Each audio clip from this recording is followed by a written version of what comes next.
Shalom, shalom, we're back. This is part 2 of the video called Ishmael's Akeidah.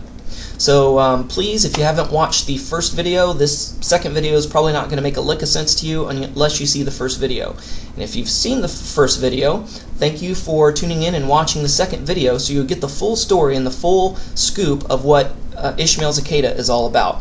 So let's start with the Book of Jasher. Now, according to the Book of Jasher, Avraham went into the wilderness to visit his son Ishmael, who was living there. And several times he visited Ishmael.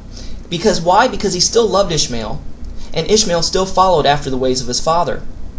And so Ishmael even took counsel from Avraham.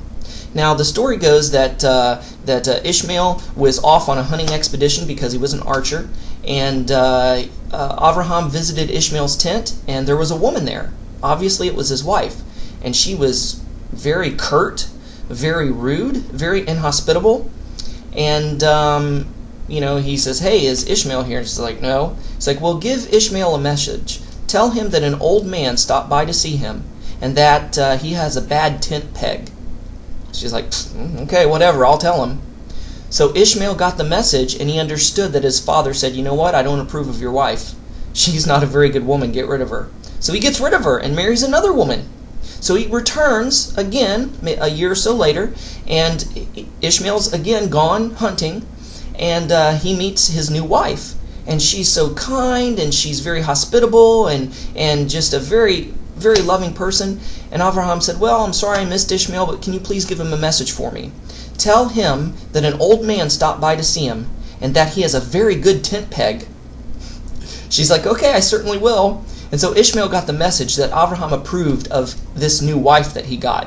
Because why is a wife called a tent peg? Because she is the stability. She is the anchor of the home.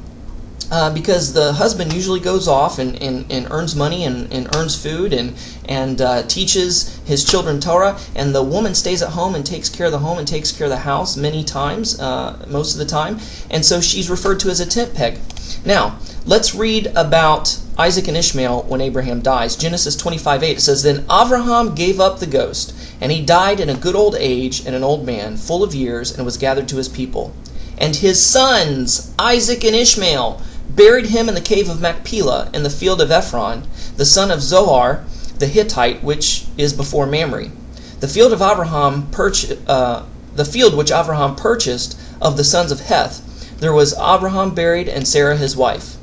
Now, we see that Isaac and Ishmael, as children, as younger children, had sibling rivalry. They didn't get along. Ishmael was jealous of Isaac, and even it's reported that he was even tried to kill him or hurt him, and so that's why Ishmael had to have the Akeidah and sent off into the wilderness with his mother. But we see, as they become adults, that they come back together to bury their father, and in burying their father, they symbolically bury the hatchet of their past sibling rivalry. So, Ishmael is thought and is claimed to be the Muslim people. Ishmael is our cousin. Physically, DNA-wise to the Jews, they're our cousin, and spiritually to us as believers in Mashiach. Oh, that God might bring them back. Bring them back to the faith of Avraham. Just as Ishmael was obedient to Avraham and to the faith of Avraham and to the God of Avraham in the Book of Jasher, so may it be so today. May he bring the Muslim people, the sons of Ishmael, Islam, back to Avraham Avinu and to the faith of Avraham Avinu, which is the faith of the Torah, which is Judaism. So may it be so. So how are we going to reach out to the Muslims? We're definitely not going to do it by painting them with one broad color and saying, "Oh, they're all evil, they're all terrorists." It's going to take mending fences, building bridges, reconciliation and forgiveness and friendship and one-on-one personal evangelism and leading by example and loving even when it's hard to love. I'm not saying be stupid and ignorant and turn the other cheek when you're being attacked. I'm not condoning terrorism or saying be ignorant or stupid of terrorism. But look, not all Muslims, not all Ishmaelites, not all of Islam is out to get you and out to kill you. Yes, I know what the Quran says. You know what? But they don't read the Quran and they don't know the Quran. And if they knew the Quran, maybe they would be extremists, because the latter revelations of the Quran is supposed to be more inspired and current than the later ones. The later one says that Jews and Christians are our friends, and the later portions of the Quran says, kill a Christian and a Jew when you see them.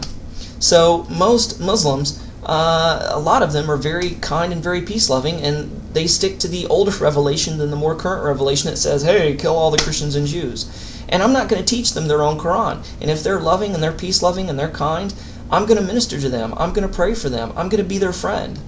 And I'm going to show them the true God of Avraham.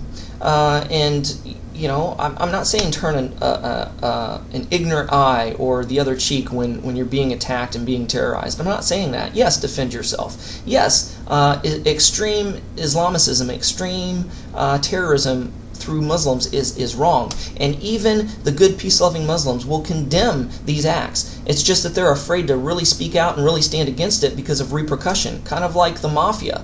If the mafia comes by and says, you know what? It'd really be a shame if your son got in a car accident, so you're not going to say anything about our organized crime organization, are you? Oh, no. Even though they don't condone the mafia, they're not going to speak out because they're afraid of the repercussions of what may come. So, and I'm not justifying that. People should stand up and something should be done. But you know what? That's neither here nor there. The point that I'm trying to make with these two videos is that that Judaism and Isaac and Ishmael, Islam, they both claim to come from the same source, which is Avraham, the same father, Avraham. And you know what? God loves Muslims, and God loves Ishmaelites, and God loves Islamic people just as much as He loves the Jews, just as much as He loves me, as He loves you, as He loves Jews and Gentiles. He loves us all the same. He loves them just as much as He loves me. Though, the covenant is with Isaac. He loves them too, and He does not want to see them destroyed. He does not take pleasure and joy in the perishing of pagans and people who don't know Him. He loves them just the same. And we need to reach out. You know what? God is moving in the realm of Islam. He's moving with the Muslim people. There is a Netzari rabbi who was formerly a Muslim, Rabbi Simon Althoff. And you can find out about his testimony and all about him at www.abrahamic-faith.com or .org. I can't remember.